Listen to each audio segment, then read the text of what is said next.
राधे राधे। तो आजकल हमें बीमार होने के लिए बीमारी की जरूरत नहीं, दूसरों की खुशी देखकर ही हम बीमार पड़ जाते हैं। हम अपने आप से बहुत बार प्रश्न करते हैं कि हम क्यों नहीं खुश हैं, कहाँ है खुशी। बहुत बार अपने आप से ये भी कहते हैं कि देखो हमारे इर्द गिर्द जो लोग हैं वो कितने खुश हैं, भगवान ने उन्हें सब कुछ दिया, हमें नहीं दिया। अगर आपके मन में ये प्रश्न है तो मेरी आज की कहानी को आपको जरूर सुनना है, क्योंकि आज की कहानी में ये समझाया जाएगा कि किस तरह से खुश रहा जा सकता है और असली में खुश नसीब कौन है। अपने बारे में, अपने आप के बारे में नजरिया बदलना है देखने का, क्योंकि बहुत बार हम अपने बारे में एक अलग ही अनुभव करते हैं और दूसरों को बहुत ज्यादा बड़ा मान लेते हैं, तभी अपने बारे में हम छोटा महसूस करते हैं। आज की कहानी आपका विचार बदलेगी और आपके अंदर वो भावना पैदा करेगी कि आप भी खुश नसीब बन सकते हैं। तो कहानी सुनना तो ज्यादा जरूरी है, तो शुरू करूं। तो होता यह है कि एक भिखारी है जो किसान की कुटिया के बाहर खड़ा है, वो भिक्षा मांग रहा है। अब जो किसान की स्त्री है उसने रोटी और चने की दाल उस भिखारी को दी। भिखारी उनको आशीर्वाद देता है और देखने लगता है कि कितना प्यार है इस किसान के घर में। किसान की जो बीवी है कितना स्नेह दे रही है, बच्चे हैं प्रेम दे रहे हैं।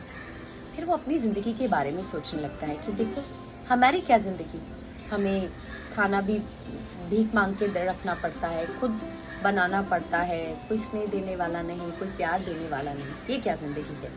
किसान की जो है ना उसकी जिंदगी बहुत अच्छी है, बहुत खुशनसीब है।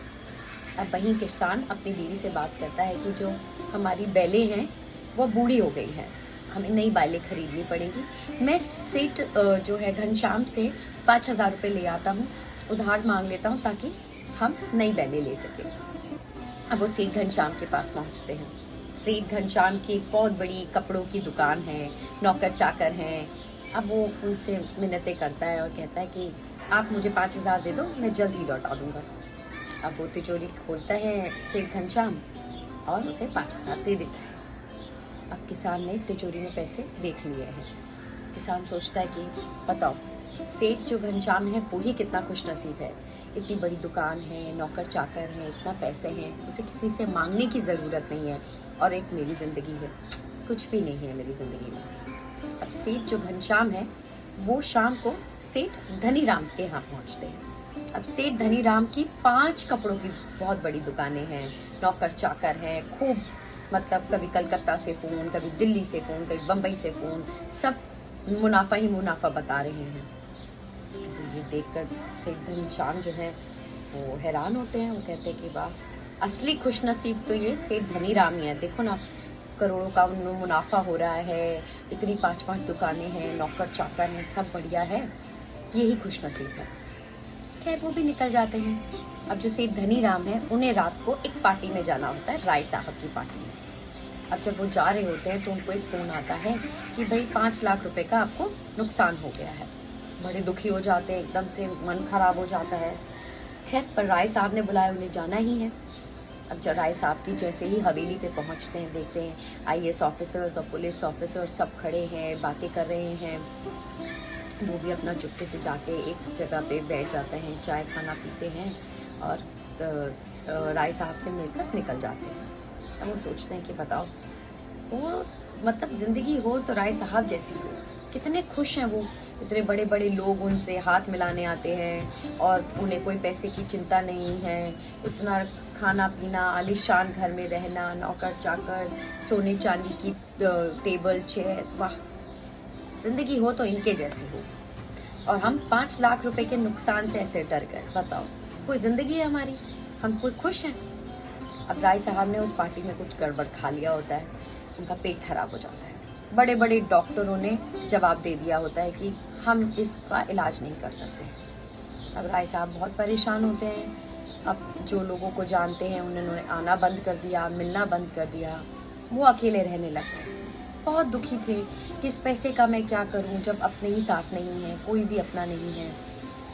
अब वो खिड़की के बाहर खड़े होते हैं एक दिन, तो वो उसी भिखारी को देखते हैं। वो मस्त अपना भिखारी अपना भिक्षा मांग रहा है, डंडा हिलाता है, खुश होकर निकल रहा है।